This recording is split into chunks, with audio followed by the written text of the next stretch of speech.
लेकर हाजिर हैं आपका ये मनपसंद show presented by signature global, making India affordable.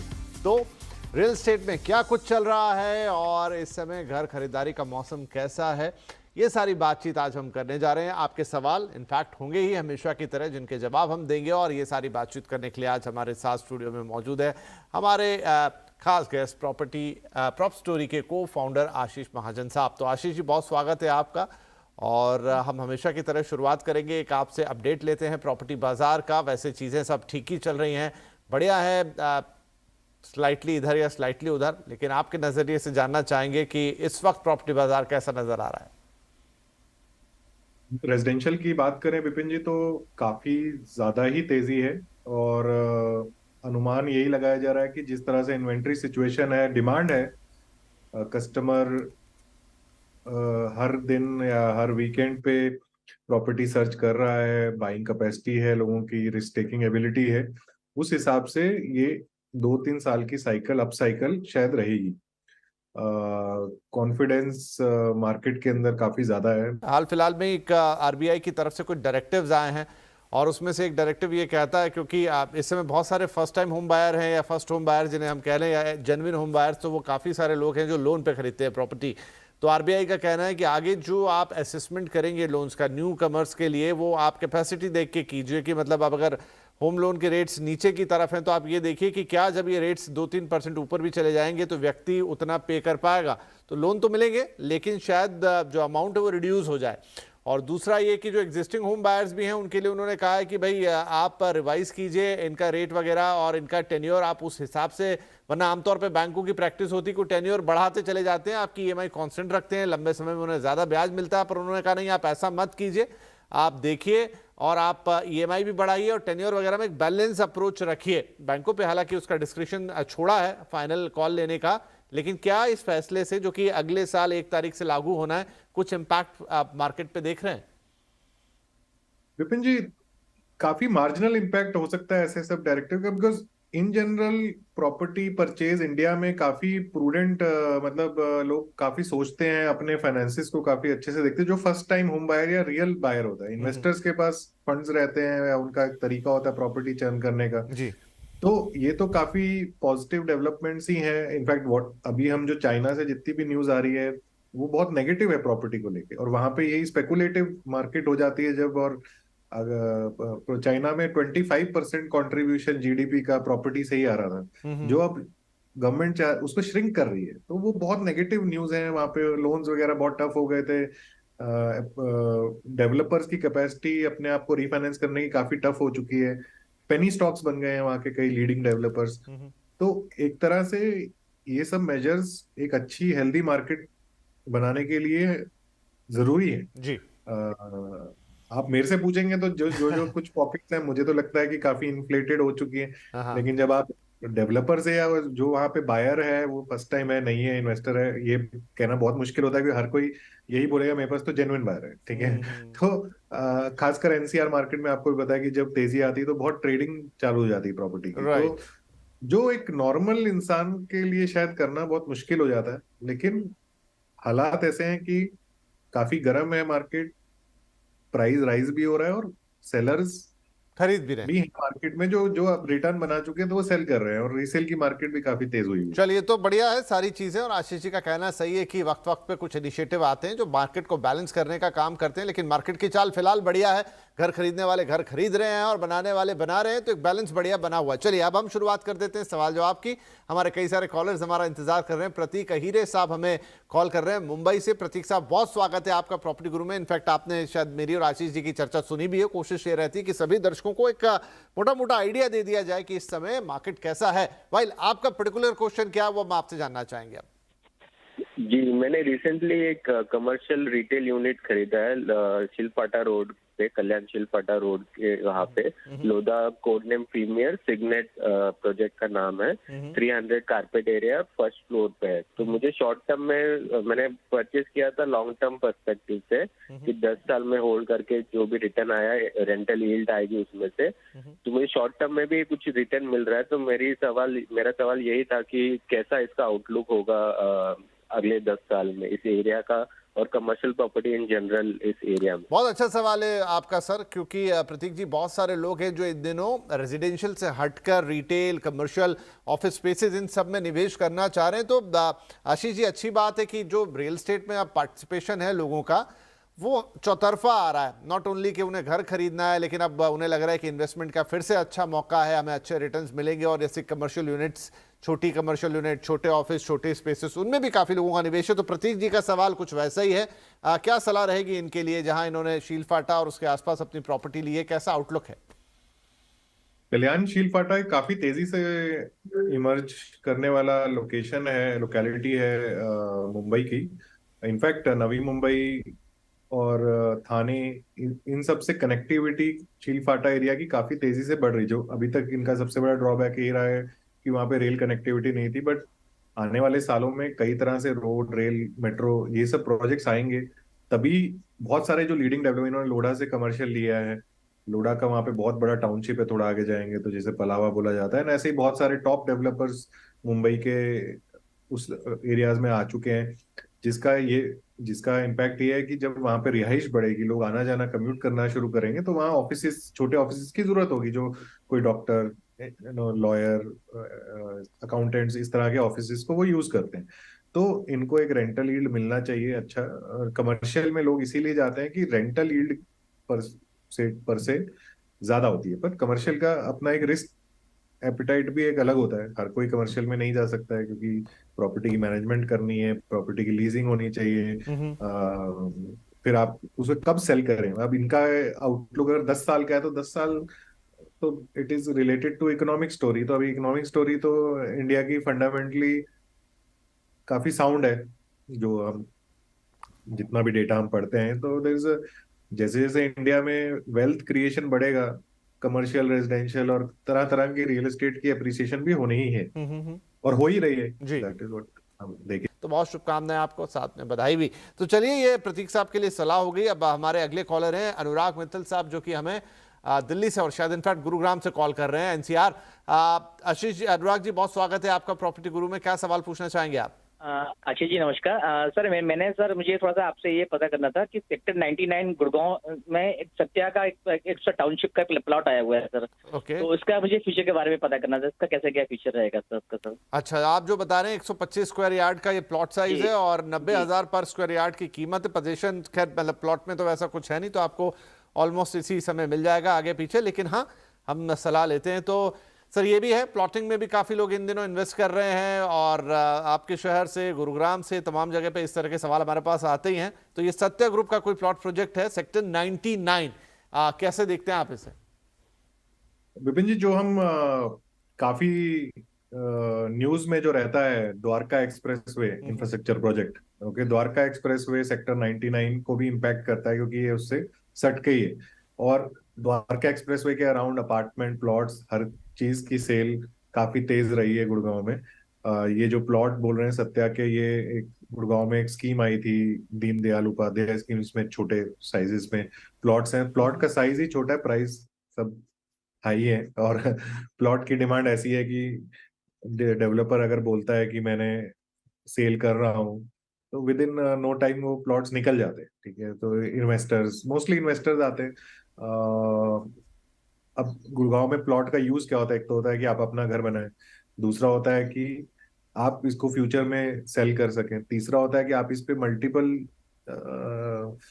4 apartment basically बना सकते हैं, बिल्डर ग्राउंड फ्लोर प्लस। जैसे हाँ वहाँ कहते हैं, राइट।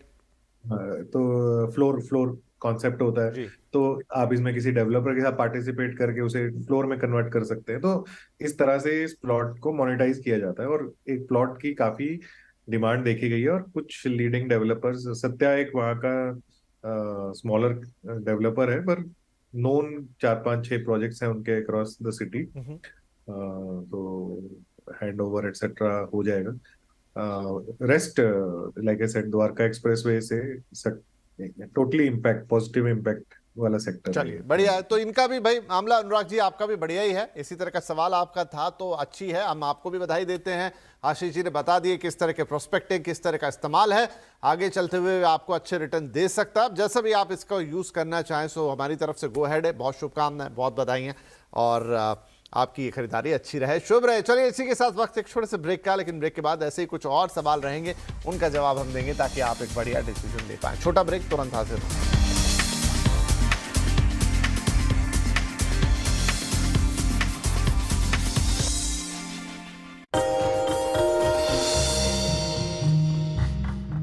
डू यू नो में आज हम बातचीत करने वाले हैं दुनिया की सबसे बड़ी फुटवेयर कंपनी जो कि मार्केट कैप के लिहाज से है, वो है नाइकी के बारे में। दरअसल 62% वर्ल्ड एथलीट मार्केट का जो मार्केट शेयर है वो नाइकी कैप्चर करता है, और हम सब जानते हैं किस तरह से इस ब्रांड की डोमिनेंस दुनिया भर में देखने को मिलती है।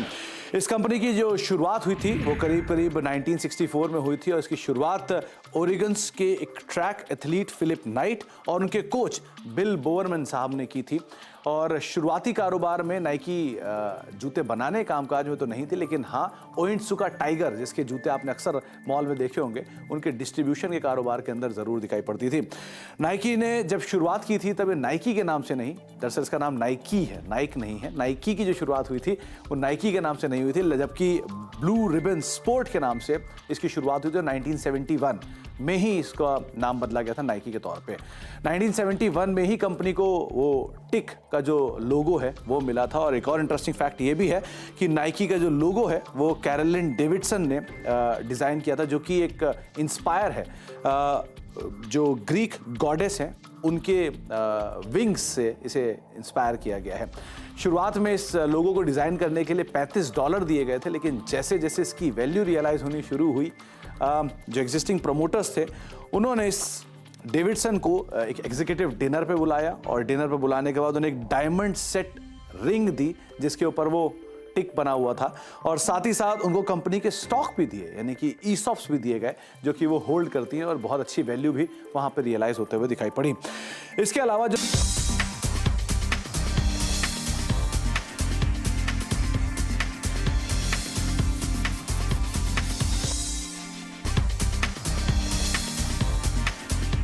Welcome back. CNBC आवाज पर आप देख रहे हैं property Guru presented by signature global, making India affordable. आपकी ये सवालों के जवाब देने के लिए हमारे साथ आशीष जी बने हुए हैं। तो चलिए फटाफट हम अपने अगले कॉलर जो कि मोहन साहब हैं और मुंबई से हमें कॉल कर रहे हैं, उन्हें ले लेते हैं फोन लाइन पर। मोहन जी, बहुत स्वागत है आपका प्रॉपर्टी गुरु में।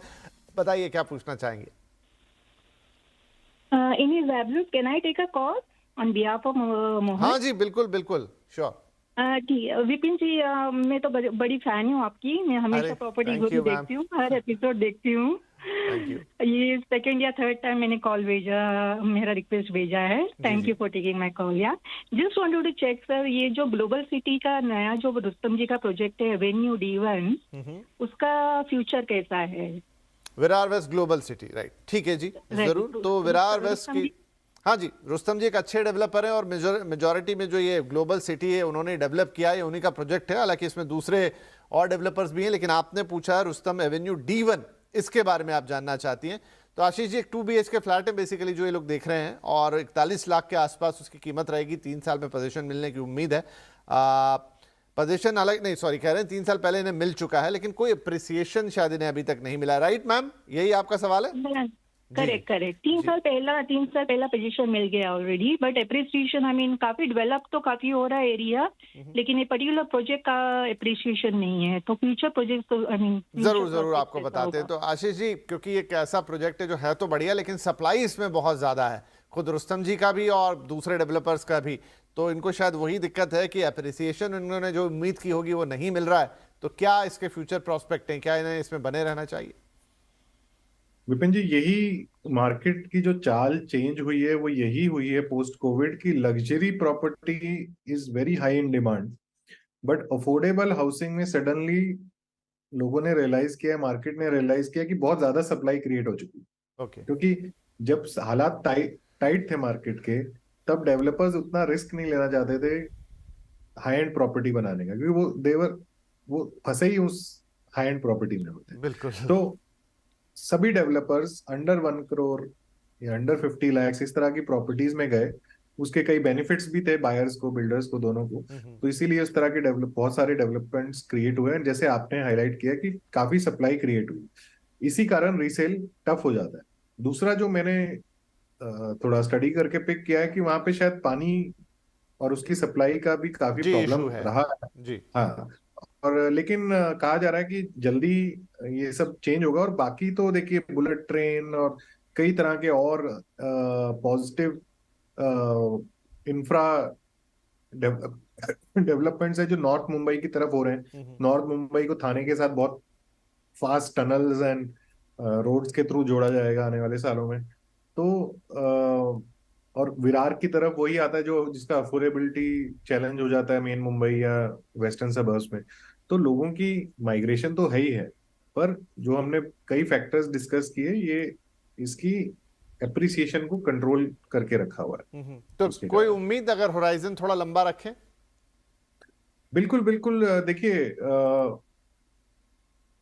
जैसे जैसे एरिया और डेवलप होगा, जैसे ये हम एक बात करेंगे पानी की जो एक चैलेंज रही है, जिस दिन पानी का वो इशू सॉल्व हो रिजॉल्व जाएगा, होता वो है बेनिफिट वो बहुत मिलेगा। बड़ी पॉजिटिव डेवलपमेंट है। तो that itself can be big driver. और जो तरह तरह के हम रोड नेटवर्क और सब का बात कर रहे हैं, रोड रेल नेटवर्क्स का, जी तो ये जैसे आते हैं इनसे कुछ ना कुछ इम्पैक्ट हो। मे बी एप्रिसिएशन 5-6% थोड़ा लोअर साइड पे रहे, पर होता रहना होगा। चाहिए।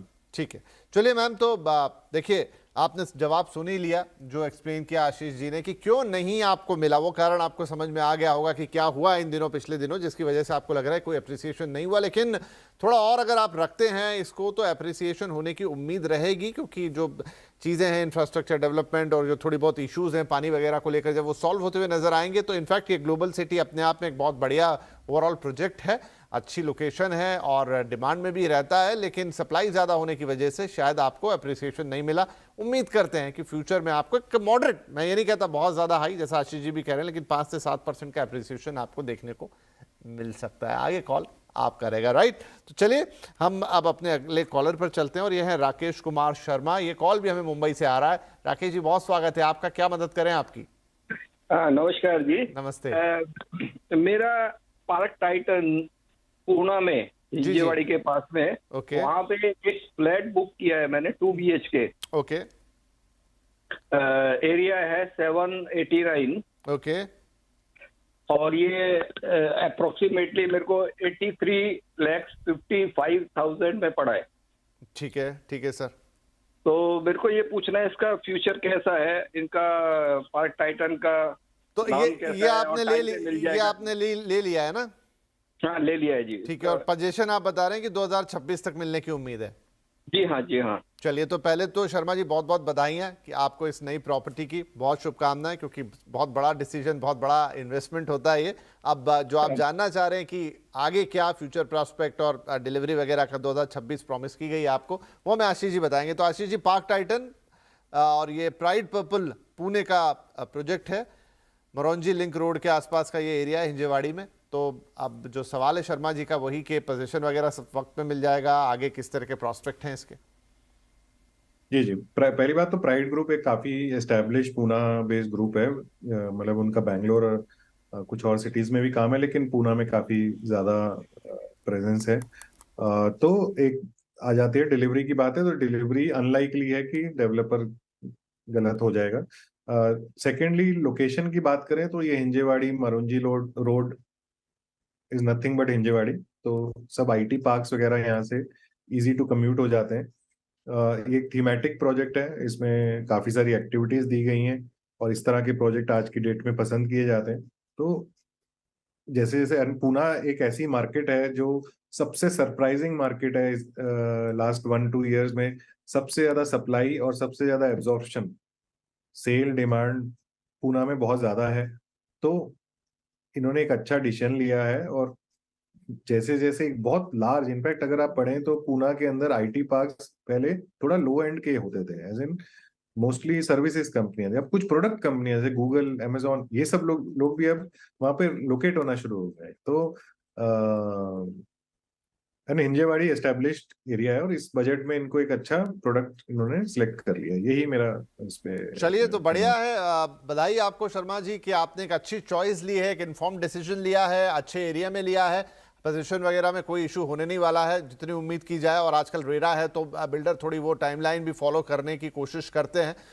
2-4 महीने की अलग बात है, लेकिन आपको मिल जाएगा, तो सब कुछ ठीक ही लग रहा है। बहुत बधाई आपको एक बार फिर से, बहुत शुभकामनाएं कि आपने एक अच्छी प्रॉपर्टी परचेज की है जिसके रहने, मतलब जैसा बता रहे थे प्रोजेक्ट तो अच्छा है ही, लेकिन आगे आपको चीज़ें भी, मतलब रिटर्न जो हम सोचते हैं कई बार प्रॉपर्टी पे कि वो क्या रहेगा, वो भी अच्छा मिलता हुआ नजर आएगा। चलिए इसी के साथ वक्त एक छोटे से ब्रेक का, लेकिन ब्रेक के बाद बातचीत जारी रहेगी।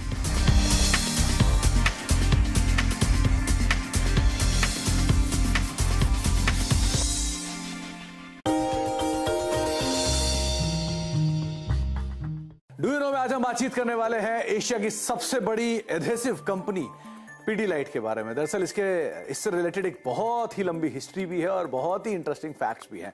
तो शुरुआत करता हूं। पहली चीज, इसका सबसे प्रोमिनेंट प्रोडक्ट जो है फेविकोल, दरअसल वो एक विदेशी प्रोडक्ट मोबिकोल के नाम पर इंस्पायर्ड है, जिसमें कोल का मतलब होता है जोड़ना, यानी दो कमोडिटीज को स्ट्रांगली बॉन्ड जब किया जाता है तो उसे कोल बोला जाता है, जिसके नाम पर इस कंपनी का प्रोडक्ट का नाम जो है वो इंस्पायर किया था। ये जर्मन प्रोडक्ट था मोबिकोल, उसके नाम पर इंस्पायर किया गया फेविकोल।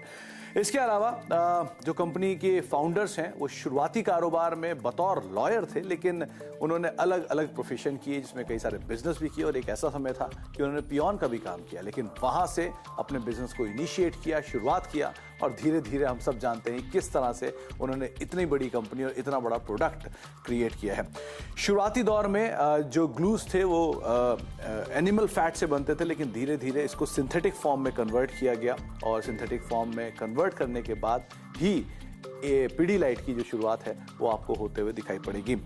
शुरुआत में साइकिल इंपोर्ट का काम तक जो कंपनी के ओनर हैं बलवंत साहब, उन्होंने किया था। उसके बाद पेपर डाइज और उसके अलावा कुछ और ऐसे प्रोडक्ट किए, लेकिन बाद में अपने भाई सुशील पारिक के साथ मिलकर उन्होंने अपनी पहली जो कंपनी है उसकी शुरुआत की, जिसका नाम था पारिक डाइकम।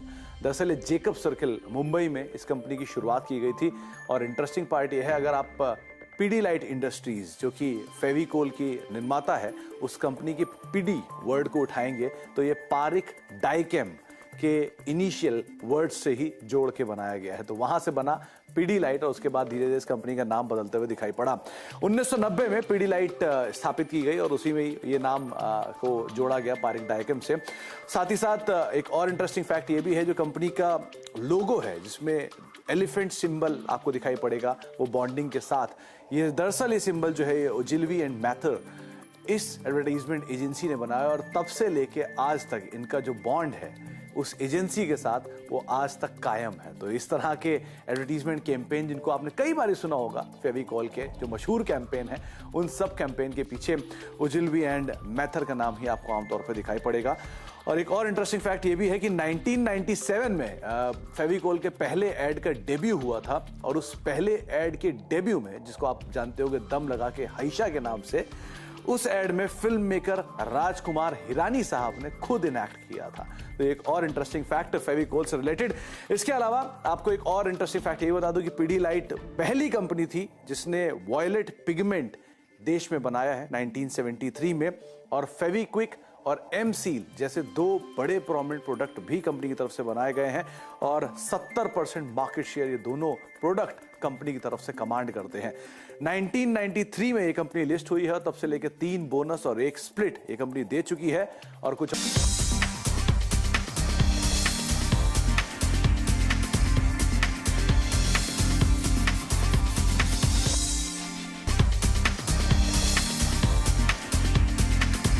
Welcome back. सीएनबीसी आवाज पर जारी है प्रॉपर्टी गुरु, और हम दे रहे हैं आपके सवालों के जवाब अपने इस लास्ट फेज में। चलिए फटाफट कुछ और सवाल लेने की कोशिश करते हैं। हमारे अगले कॉलर है कि मेल है, माफ कीजिए, यह है शरद डी पटेल साहब का, नासिक से इन्होंने हमें भेजा है, लेकिन ये प्रॉपर्टी देख रहे हैं पुणे में, और एक 3 BHK लेना चाहते हैं। 1.35 CR ये इनका बजट है। एक टिपिकल बजट उन्होंने 1,35,00,000 का अपने लिए तय करा है। खैर उन्होंने कुछ प्रोजेक्ट देखे होंगे शायद, इसलिए वो इस बजट पे पहुंचे हैं।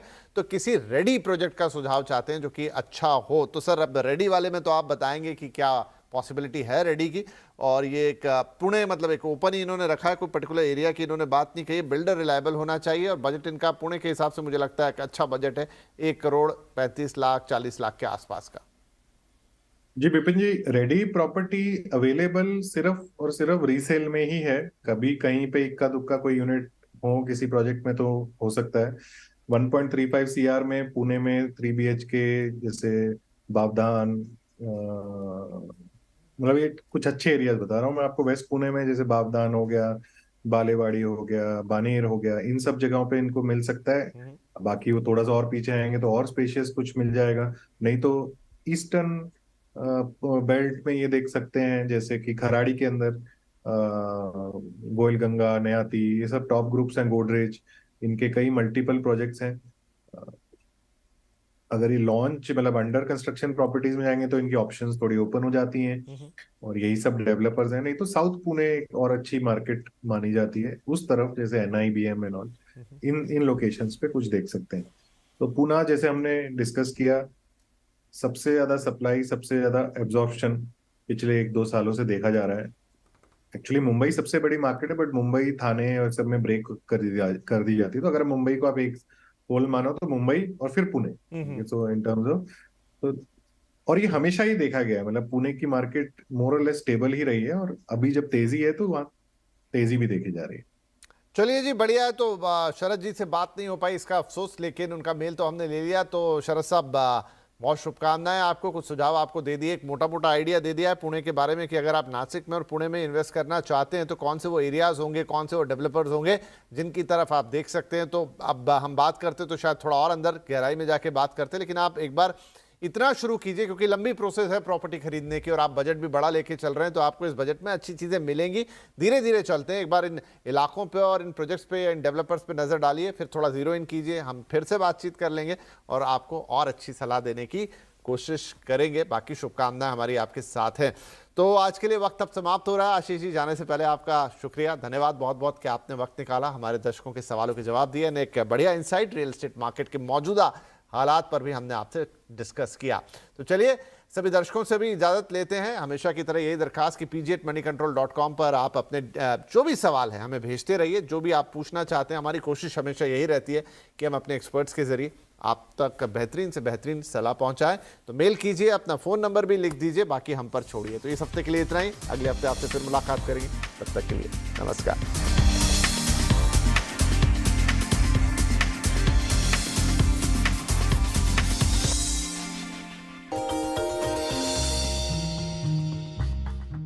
डू यू नो में आज हम बातचीत करने वाले हैं फुटवेयर मेजर प्यूमा के बारे में। दरअसल इस कंपनी की शुरुआत दो भाइयों ने ही की थी, जिसमें एडोल्फ डैसलर जो थे उन्होंने एडिडास डिज़ाइन किया, लेकिन रूडोल्फ डैसलर ने डिज़ाइन किया प्यूमा को। इस कंपनी से रिलेटेड भी काफ़ी सारे फैक्ट हैं। दरअसल ये दोनों भाइयों ने शुरुआत तो कंपनी की जो की थी वो डैसलर ब्रदर्स स्पोर्ट्स के नाम से की थी 1924 में, जहाँ पर रूडोल्फ डैसलर साहब जो थे वो सेल्समैन थे और एडोल्फ डैसलर साहब वहाँ पर डिज़ाइनर थे।